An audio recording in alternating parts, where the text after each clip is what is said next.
You know what I like about this verse? Is that the Apostle Paul is reminding us of who we were.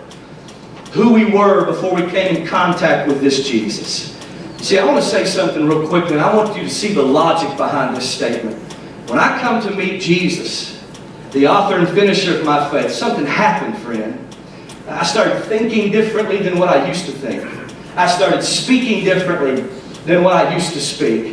Because you can't come in contact with a God as big as He is, who can speak things into His existence and calls those things which are not as though they were. A God who can say, let there be light, and there's light. You cannot come in contact with Him, friend, without something happening to you. Something will happen to you. It's like the old boy that came to church late one Sunday. And when he came into church late, as a matter of fact, the preacher was preaching, almost finished with the sermon. But he came in and his clothing was tattered and ripped up. He was bruised up, looked like he'd been bleeding. But he come through the door and sat there on the pew. After the service, the pastor was shaking hands.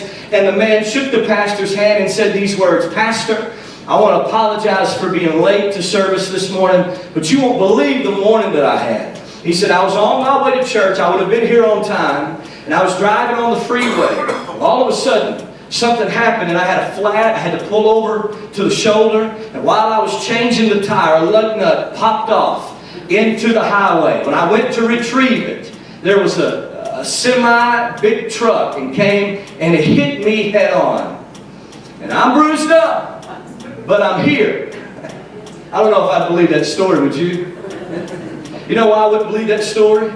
Because there's no way you'd be on the interstate and you get smacked right in the middle of a big semi-truck and something not happen to you more than just a couple scrapes, a couple bruises. So either this man is a lunatic or he's lost his mind.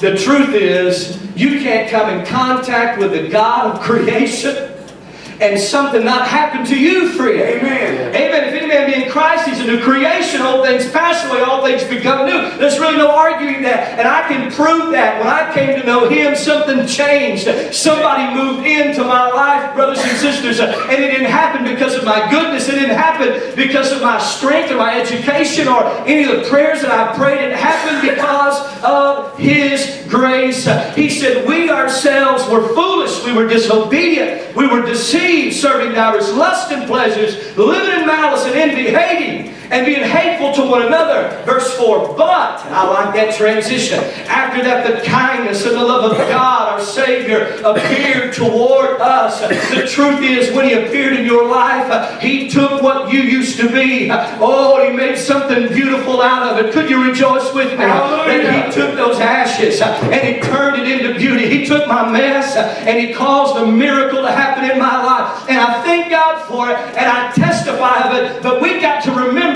it's not because of your goodness that it happened. It's because of His goodness that it happened. His kindness and His love toward us. Hallelujah.